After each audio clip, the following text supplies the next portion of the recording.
a patriotic spectacular of a pay-per-view. USA, USA, USA, USA! Well, at least the Miami crowd knew what country they were in. That's a definite surprise. I'm John Retton with the retro review of WWE Royal Rumble 1991.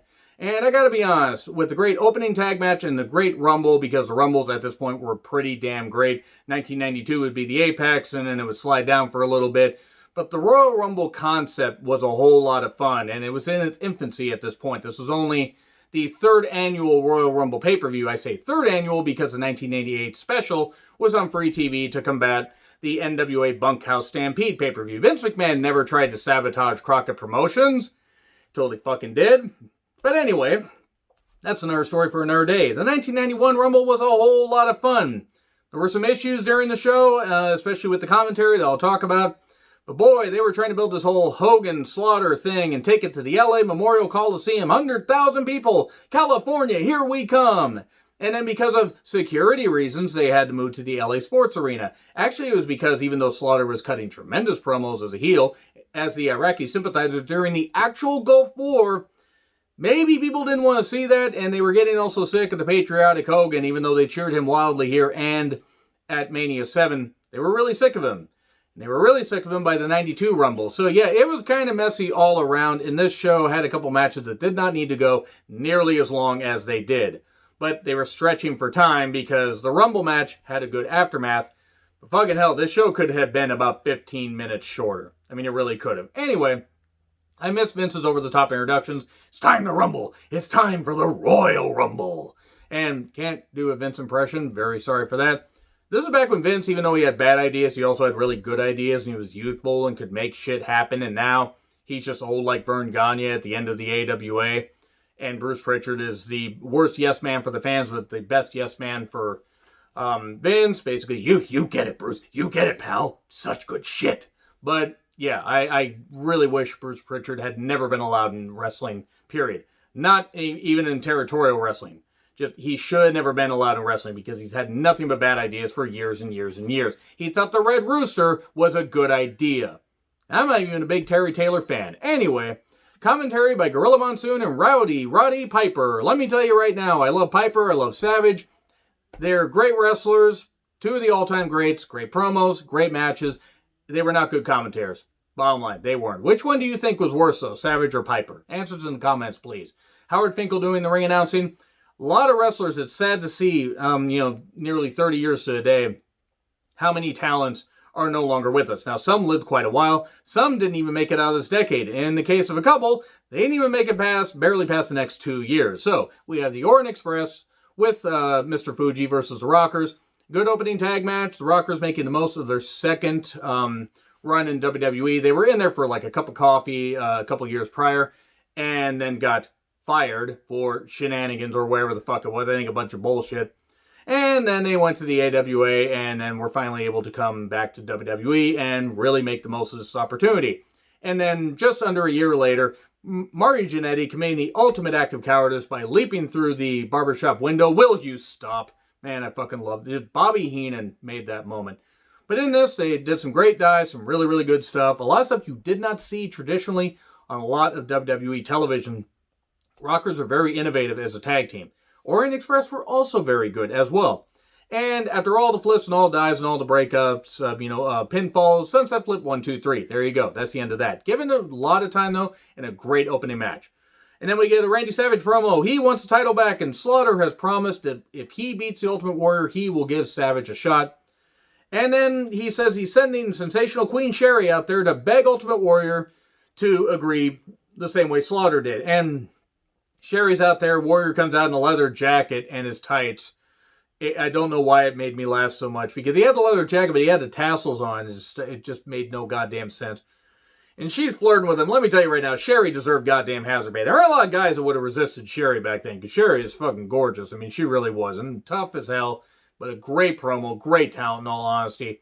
She deserved a whole lot of hazard pay for this shit, because she was trying to act turned on to the Ultimate Warrior. You know, ultimate queering doesn't make the world work, Warrior. And I'm going to say it again, because apparently I didn't get through last time. Fuck Ultimate Warrior for his goddamn opinions, his goddamn views, and his goddamn bigotry and homophobia. I'm glad he's dead. I feel sorry for his kids. I hope his kids grow up to be great goddamn women. I hope they do. His daughters deserve the fucking world. They do, as long as they don't share their father's views. So let's hope that they can grow past that. His widow, she's a fucking idiot as well. Anyway, that was well before this, so yeah, he's trying to, he's just resisting. He's like brushing Sherry off and everything. She drops to her knees and continued to beg him. It looked like we were going to see that. And then, oh boy, he just spits and then just shakes his head like, just does this. It's like, he was on a whole bunch of cocaine, just screams at her, no. And then Savage is throwing shit and then runs like a quarter mile from where the interviews are taking. And it just is like, to the podium and it's like to Sherry, what the hell? What's going on? Like, Savage covered a lot of distance really quickly. Anyway, Big Boss Man versus the Barbarian with Bobby Heenan, and oh dear, Bobby Heenan kept insulting Boss Man's mother, and Boss Man wanted revenge. This match should have been half of what it was.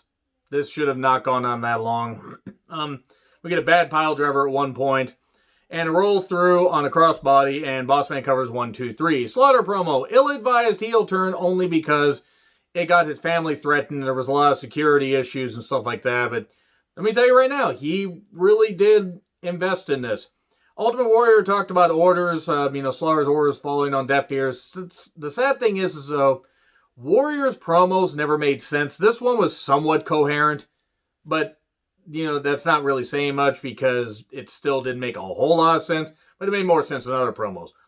And then we get Slaughter with General Adnan, who was in AWA, by the way, as Sheik Adnan El Casey, and wasn't very good. But he took on Ultimate Warrior. They basically tried to take on Ultimate Warrior, and then Adnan got chased away. WWE Championship match. Warrior tearing up the Iraqi flag, which I'm sure any of the Iraqi WWE fans were really happy to see that.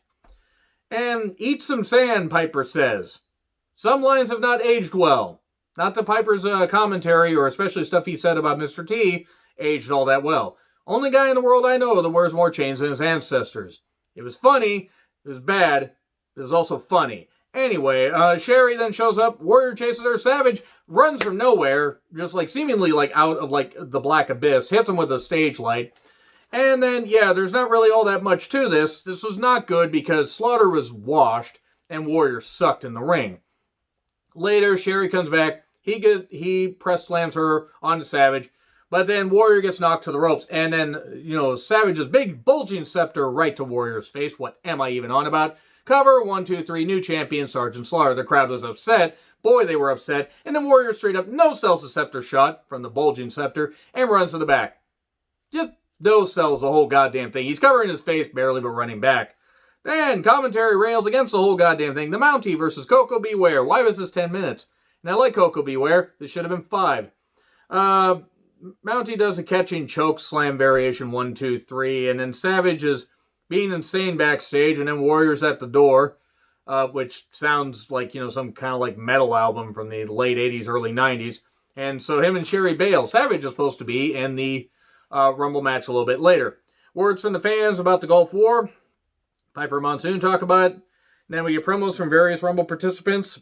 Some good, and some were Greg Valentine and the British Bulldog. Greg Valentine was probably too busy yelling at women to get back in catering. Stay in the kitchen. He said stuff like that. It's one thing to joke, but Valentine actually meant it about women's wrestlers. Bulldog, never a good talker. Ted DiBiase then talks about the tag match and runs down Virgil, even though he's going to face Virgil.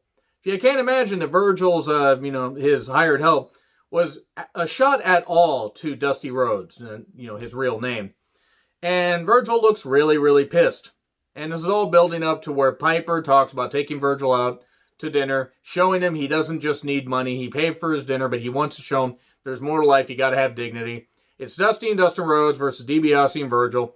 And really, Virgil he would make some good decisions and make mistakes, accidentally hit DiBiase, but it was all for naught. Dreaded roll-up, the most devastating maneuver in all of professional wrestling. Surprise roll-up, 1, 2, 3. DiBiase pins Dusty in Dusty's last match in WWE. At least, for a while till he would make sporadic appearances. And then Dustin would go with him. And then would become Goldust a number of years later. So, DiBiase berates Virgil. Do I need to remind you about your family, about your mother? And he just berates him and everything. You can hear it rumbling. I'm getting goosebumps just thinking about it. You hear the rumble. You hear the rumble. Well, it's like, oh my God, what's going to happen? He drops to his knee. Virgil's like going to put the title around his waist. And DiBiase turns around because it's perfectly done. This is the best thing that Virgil ever did, which is not saying much, but the best thing that he ever did. And he's got it, and he's balled up just enough on it, just gripped up enough on it where the fans know what's coming. And man, DiBiase turns around, he hits him, and the place explodes. It is the biggest pop that Virgil ever got in his career. It was great shit. The tag match wasn't all that great, but great to see. Fucking insane. Piper going insane. Everybody, people threw babies in the air, and boy was it messy when they hit the ground. But anyway, we then get Hogan dedicating his Rumble win to the Gulf War soldiers, except the soldiers that happen to be those people. And yes, I'm going to keep railing against Hogan for that, because he's sorry he got caught. He's not sorry that he said it. He's a fucking idiot. Anyway, the Rumble match. Bret at number 1. Bret gave his number 1 entrant a 4 out of 10. And then Dino Bravo gets his shot at number 2. And will receive way more than 2 shots a little bit later. No, I'm not apologizing for that. And Greg Valentine at number 3. 45 minutes, by the way, that he lasted. Hammer unloads on Bravo. Apparently, Greg the Hammer Valentine was also in Montreal in February of 1993. So, we then get Paul Roma at number 4. Kerry Von Erich at number 5. You know, Kerry Von Erich was technically never eliminated from the 91 and 92 Rumbles because both feet must touch the floor. Speaking of shots, by the way, moving on from that. Yeah, Martel was number 6. 45 minutes. Saba Simba, you know, people asked Tony Atlas why he fucking took this gimmick, and Atlas just shrugged. So, Roberts at number 9. He goes after Martel immediately. Undertaker at number 12. Kerry Von Erich meets The Undertaker here and then in February of 93. Boy, I'm going to get a whole lot of hate for this shit. Then Undertaker, doing some good shit, eliminated a few people. Snuka was in at number 13. All women named Nancy, leave, get away. Actually, all women should have really gotten away from Jimmy Snuka. Piece of shit. Glad he's burning in hell for what he did.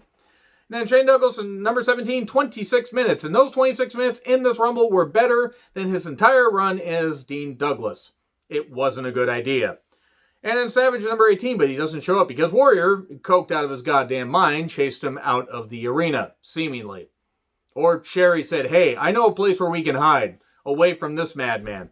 And then Savage is just like, no, I'm not going to show up, even though he would have a great retirement match against Ultimate Warrior, where Warrior should have lost, but no, we couldn't have that.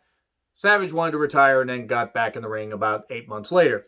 So, Earthquake at number 22, Hogan at number 24, Warlord at 29, and he's gone. There were some other good performances here. Martel actually lasted 52 minutes till the final, 5, 6? This was some pretty good stuff. Tugboat then comes in at number 30. And he's gone pretty soon. It's down to Hogan and Earthquake to cap out their feud for 1990, and Hogan eventually eliminates him, and that's basically it right there. Yeah, the show was what it was. Really good Rumble, really good opener, and just the whole lot of mess with the whole Gulf War thing. It just didn't go over well like they thought. The crowd booed, but the crowd was also annoyed because they knew the Slaughter was a better babyface. But anyway, agree, disagree with what I said. Like, share, subscribe, Twitter handle in the description. I'm John Retlin. I'll see you soon.